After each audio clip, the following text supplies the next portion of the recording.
Assalamualaikum warahmatullahi wabarakatuh. Perkenalkan, nama saya Inggar Wahyu Kurniawati dari kelas PGMIB dengan nomor NIM 2031955 akan mempresentasikan tugas gender sosial inklusi tentang pemanfaatan pembelajaran PAI terhadap nilai gender yang berlaku di kehidupan sosial di sekolah. Yang pertama, abstrak. Metode yang digunakan ialah deskriptif kualitatif.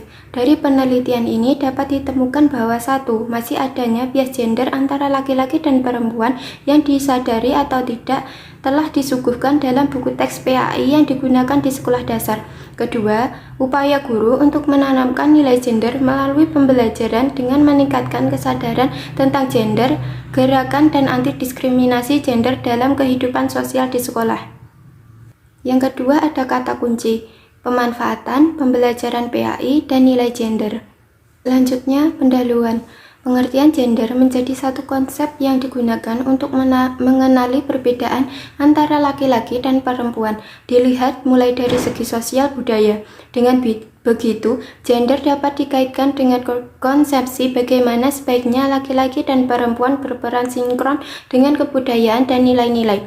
Konsep gender melahirkan adanya perbedaan peran sosial antara laki-laki dan perempuan yang dapat berganti dari waktu ke waktu atau dari satu tempat ke tempat lain. Perasaan ideologi patriarki yang masih begitu kokoh tumbuh di masyarakat kita. Patriarki adalah sistem yang memposisikan laki-laki dewasa di tempat paling penting, sementara anggota yang lainnya seperti anak dan istri ditempatkan pada posisi sesuai kepentingan suami. Di sini, perempuan sebagai istri ditugaskan sebagai melayani suami, mendampingi, menghibur, dan melengkapi, sementara posisi anak ditempatkan sebagai penghibur ayahnya dan penerus generasi. Ada dua teori peran yang dapat digunakan untuk memandang peran laki-laki dan perempuan. Dua teori yang dimaksud ialah teori natur dan teori nurtur. Teori natur ialah teori yang memisalkan bahwa peran laki-laki dan perempuan membentuk peran yang sudah digariskan oleh alam. Sedangkan teori nurtur ialah teori yang memisalkan bahwa peran laki-laki dan perempuan membentuk peran yang dibangun oleh kondisi sosial. Teori yang digunakan ialah teori yang kedua, yakni teori nurtur, karena teori kedua ini dianggap mampu mencetuskan masalah-masalah ketimpangan relasi sosial laki-laki dan perempuan. Implementasi ketidakadilan gender selama ini hidup dalam wujud marginalisasi dan subordinasi. Perspektif gender sebagai salah satu wujud analisis untuk menyikap alasan-alasan diskriminasi dan perlakuan tidak adil di balik disimilaritas relasi sosial antara laki-laki dan perempuan. Pendidikan merupakan salah satu upaya yang amat dianjurkan dalam menangkal adanya perilaku bias gender di berbagai lingkungan masyarakat.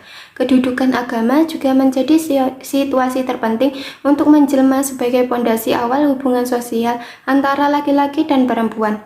Agama juga membentuk gugusan tata keimanan yang membariskan hubungan antara manusia dengan Sang Pencipta, tata kaidah hubungan manusia dengan manusia, serta lingkungannya. Pendidikan agama Islam merupakan upaya bangkit dan tersusun dalam menyiapkan peserta didik untuk mengetahui, memahami, mengimani, bertakwa dan mengamalkan ajaran Islam dari asal utamanya, yakni kitab suci Al-Quran dan hadis, melewati bimbingan latihan, pengajaran, serta pengalaman. Selanjutnya, metode.